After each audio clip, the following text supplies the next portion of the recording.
Welcome to episode 44 of Shane Talks 99. It is October 8th, 1999, and I promise you this will be a much shorter episode than last time because, well, first of all, we've only got two movies to talk about this week, and second, because I don't really have a lot of great stuff to say about either one of them. So there should not be very many long tangents this week. Should be a lot shorter. So let's get into it. Our first film is called Random Hearts. It's Harrison Ford and Kristin Scott Thomas, and it's a huge disappointment.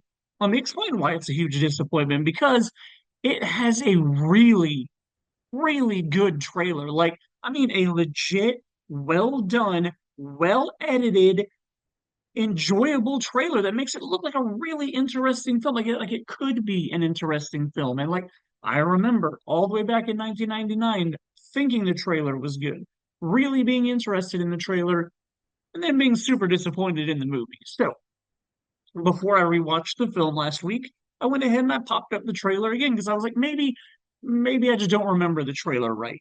And I watched the trailer and I was like, oh man, no, like this is a really good like this looks like a movie I would watch today if it was the movie that the trailer like made me think that it was.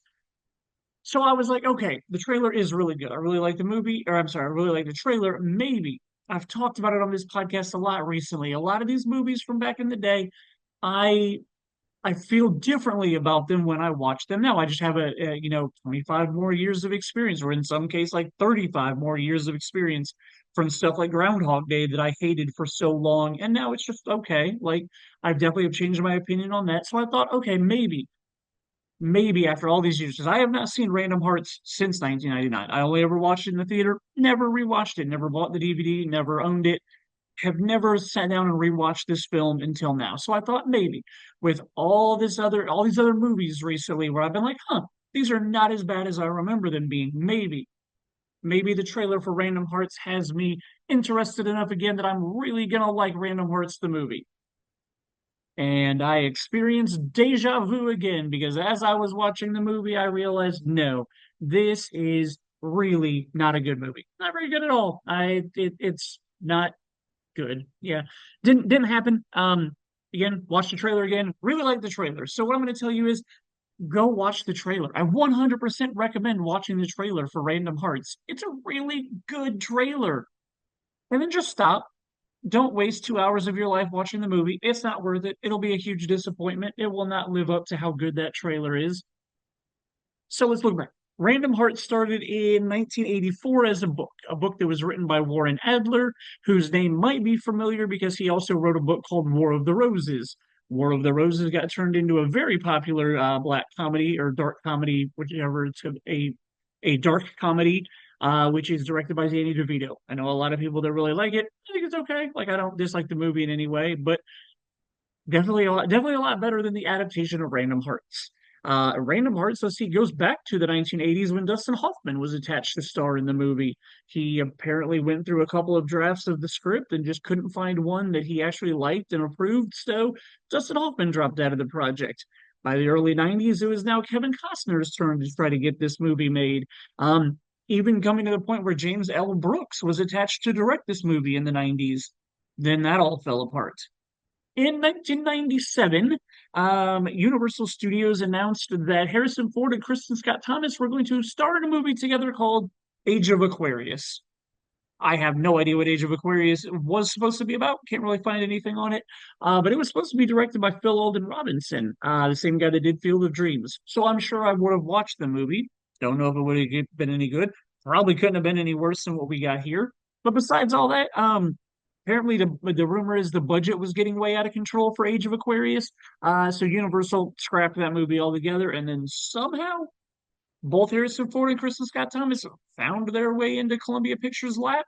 They both got cast in this movie, and this movie was made. So let's do a quick idea of the plot of Random Hearts.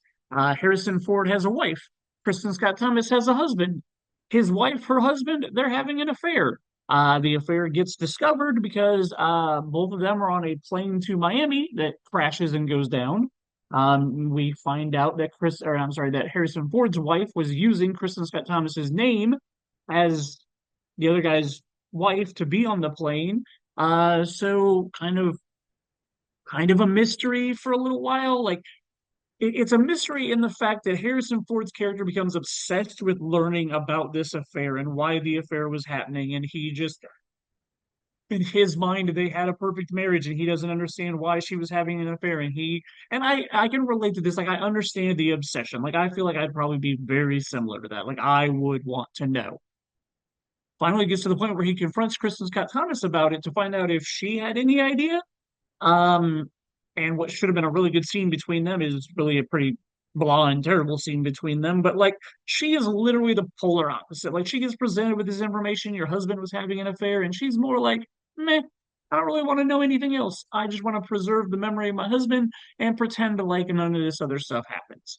um so that's where the two of them are very different through the course of this movie, and it never really changes. All the way through, Harrison Ford is obsessed with finding out why this affair was going on, and Kristen Scott Thomas, while she has some moments of breakdown where she, gets upset and accepts the fact that there was an affair, she really spends more of the movie just trying to be like, I'm gonna pretend this didn't happen. So like, because of them having different opinions about how they're, or like, different opinions, different ways of processing what they're going through, like, they butt heads a lot because Harrison Ford's character just can't let it go. Like, he is literally obsessed with finding out as much as he can. He wants to know what Kristen Scott Thomas knows, any information that she's got.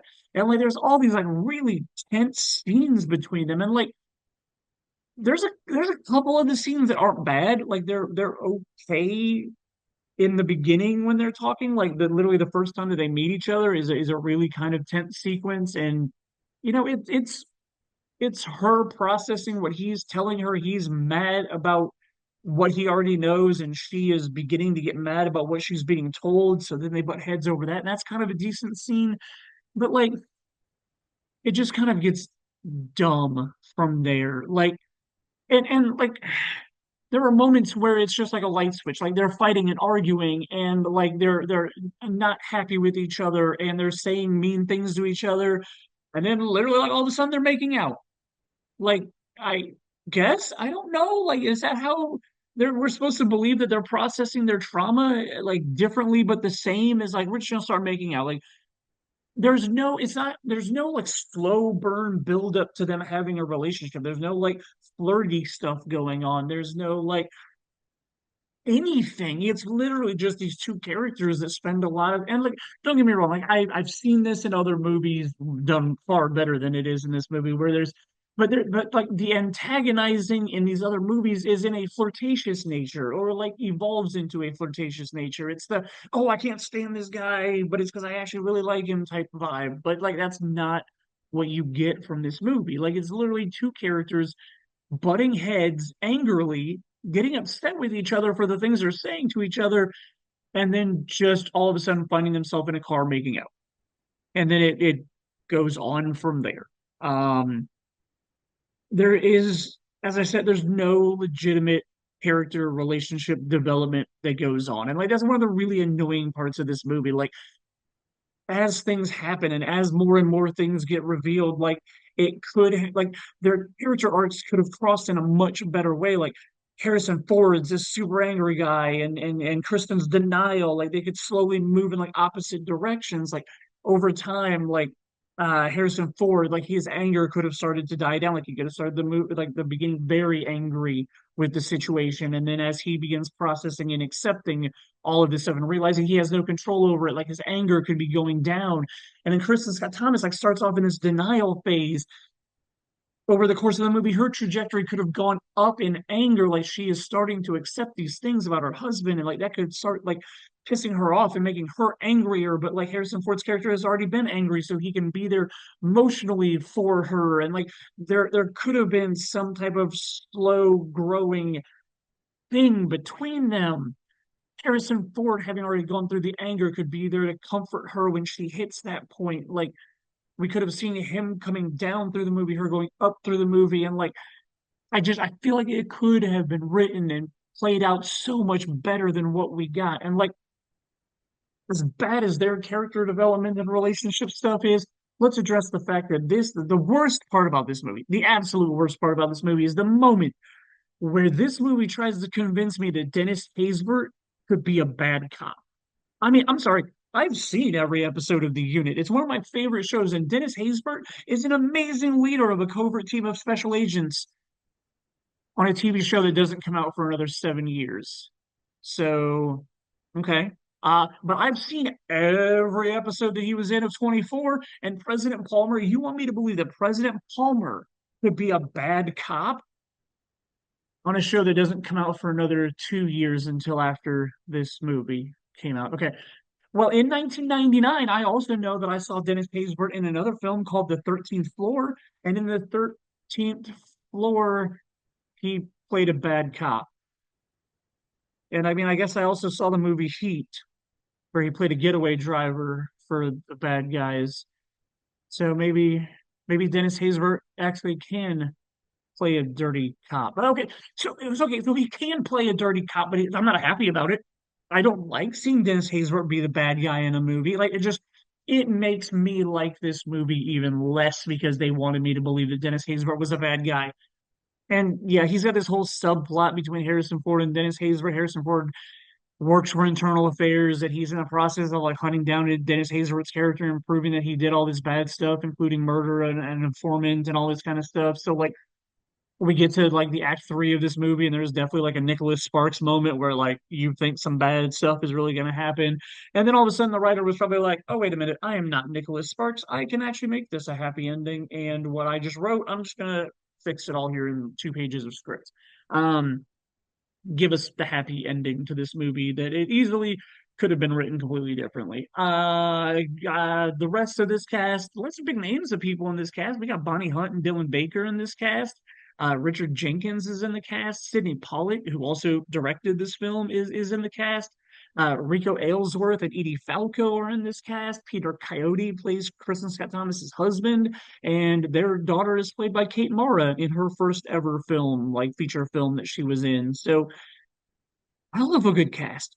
Lots of amazing people in this movie, and they were all completely wasted on a movie that really was nowhere near as good as the trailer was. So I'm really kind of curious about the book. I probably will never read the book, but I'm curious again with Dustin Hoffman turning down so many versions of the script. Like, is the book something that's really good that all these people were interested in doing it because of it was a good book, and we just got a watered down, crappy Hollywood version of a story? Like, I don't know. I don't know. Maybe someday I should read up on that. Because I probably won't actually read the book. So let's move on. If you know me, you know that I am a huge SNL kid. I grew up loving SNL in the 90s. Like I watched it many Saturday nights when I was at home. I mean, I grew up with Sandler and Farley and Spade, Carvey, Myers, Schneider, Phil Hartman, Victoria Jackson. Oh yeah. Those were my idols growing up in high school. Like those were the people that like, I mean, I could catch early 90s stuff on Comedy Central on reruns, and then every Saturday night I could watch like the live episode of Saturday Night Live. And so like as I graduated high school, as I started going out more, I started watching less SNL on Saturday nights, but I still did enjoy seeing, the turnover to the new generation in the early 2000s. One of those people, well, I mean, like late 90s, early 2000s, one of those people being Will Ferrell was in that group, and Molly Shannon was in that group. Molly Shannon, who I definitely had a huge crush on in the late 90s because of her being on Saturday Night Live. Um, and I mean, like, not only was she on SNL, but she was also in the film A Night at the Roxbury, which is another SNL centered movie. Stephen Doug Butabi, one of them being played by Will Ferrell. Um, they had a movie that came out in 1998, and then they got together again in 1999 to do the movie Superstar. Um, by October 1st of 1999, Molly Shannon had portrayed Mary Catherine Gallagher a total of 17 times on Saturday Night Live before this movie came out. And then she would go on to do the role 3 more times after this movie, including on May 12th of 2007, when Molly Shannon returned as the host of Saturday Night Live. SNL Studios produced a total of 3 films. They still produce Saturday Night Live to this day, but they have only done 3 films ever. One being A Night at the Roxbury that I've already talked about, two being Superstar, which we are about to kind of talk about, and three was 2000's The Ladies' Man. So 98, 99, 2000. We got 3 years in a row. All three had SNL films. and they got progressively worse. And that's kind of disappointing, but it's kind of what became of Saturday Night Live, skits to movies. But like Saturday Night Live had a history of doing a lot of really good movies. Like 1980, we got The Blues Brothers, which was based on Saturday Night Live characters. 1992 and 93, we got Wayne's World 1 and 2. One being the better adaptation, two being a fine cash grab for those characters. Not a bad sequel in any way, but still, two movies based on a SNL sketch. 1993 also gave us Coneheads, Dan Aykroyd, another Saturday Night Live sketch. 94 gave us It's Pat, based on the character of Pat from Saturday Night Live, which but completely honest, I've never seen the movie.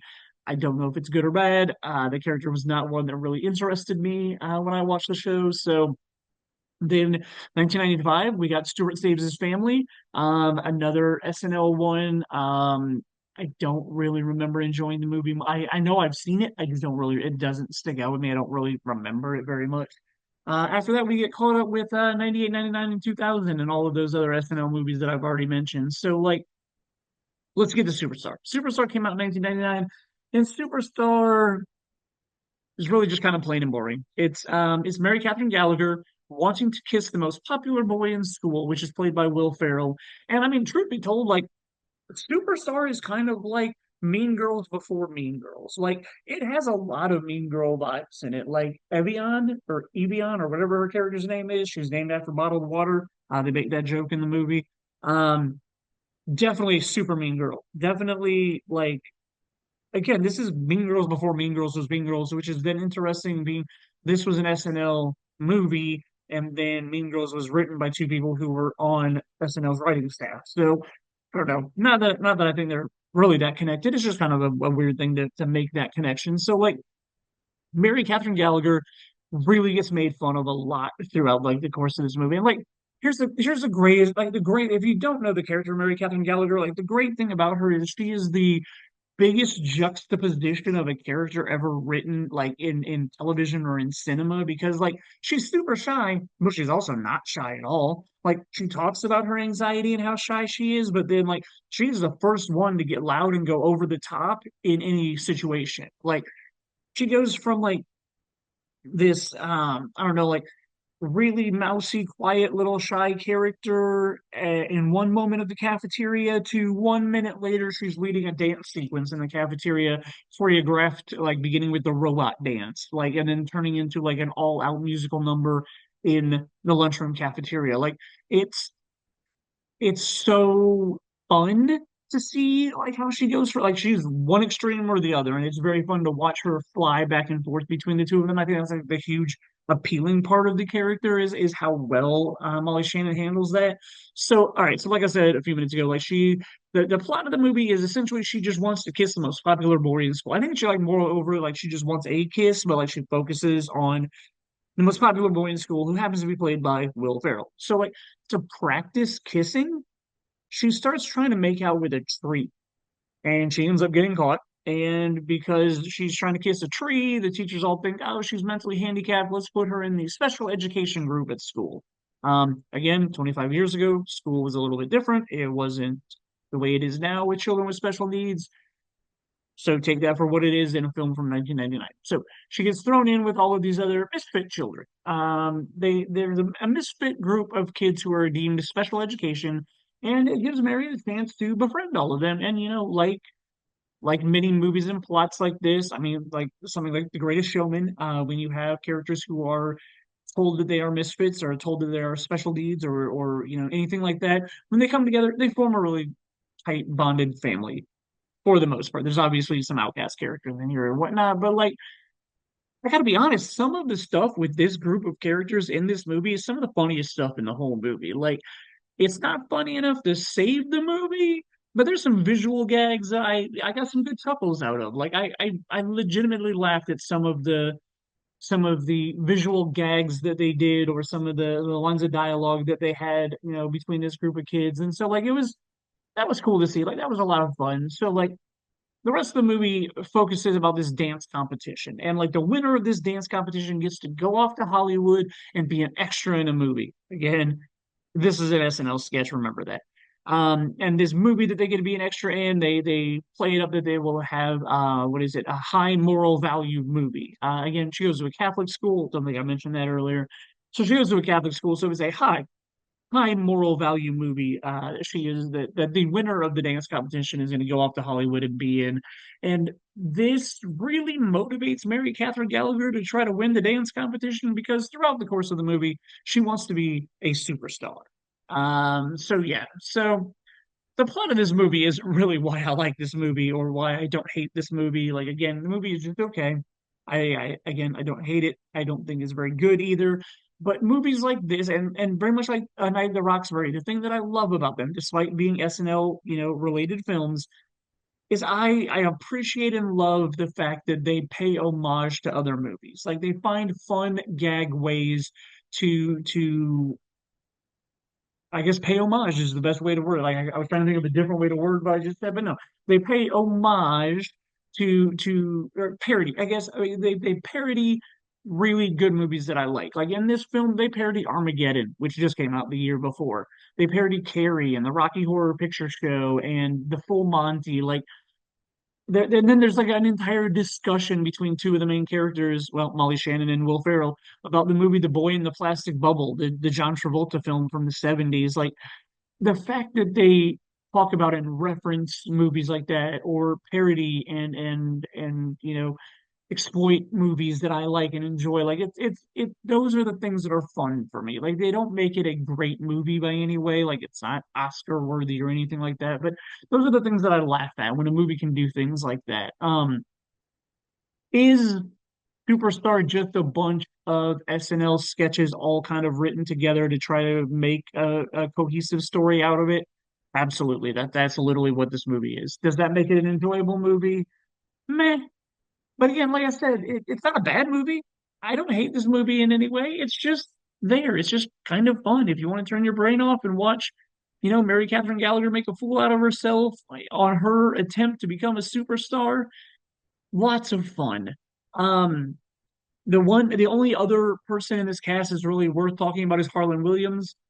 He has a really good subplot in the movie. He plays the John Bender character in this movie, the guy that rides a motorcycle, the guy that everybody's kind of afraid of, the guy that doesn't talk, um, the guy that like is kind of creepy to Mary Catherine Gallagher, but then over the course of the film they kind of develop a thing for each other. So like you've got that side plot love-ish story going on, like which is probably better than the main plot of the actual movie, but like it is what it is. So like again, nothing bad this week, just kind of two blah movies. Two movies that were really kind of disappointing to me. One, because it had an amazing trailer, and two, because I really like SNL movie or SNL sketches and was hoping that it would be a movie that would live up to that. So, kind of just a blah weekend in '99. And let's be honest, that we had four amazing movies come out last week. If you were going to the movies this weekend, you were probably just gonna go catch up on something you missed last week or something you missed 2 weeks ago because number one on the box office this weekend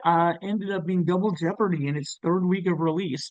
Right behind that was Random Hearts. Makes sense. New movie came in second place. I think there was only like $1 million between the two of them that weekend. Um, Third place was Three Kings. Fourth place was American Beauty. And Superstar came in fifth place at the box office on its opening weekend. So our two new movies at least made the top five. Next weekend, oh boy, another big one, another good one, another one that it might be an hour long episode just to talk about Fight Club. To be honest, Fight Club is a amazing film, one of the best films of the '90s, let alone of 1999. So there's going to be a lot to talk about with Fight Club. We've also got two other flicks to talk about: The Story of Us, which I will be honest is going to be tough for me to get through. It's a movie about Bruce Willis and Michelle Pfeiffer trying to decide if they're going to get a divorce or not.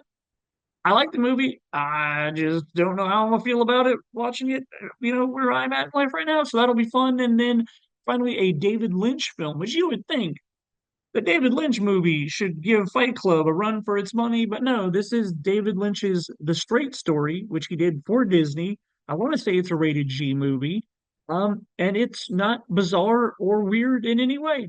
So we'll talk about why David Lynch did that. It's gonna be a fun episode next week.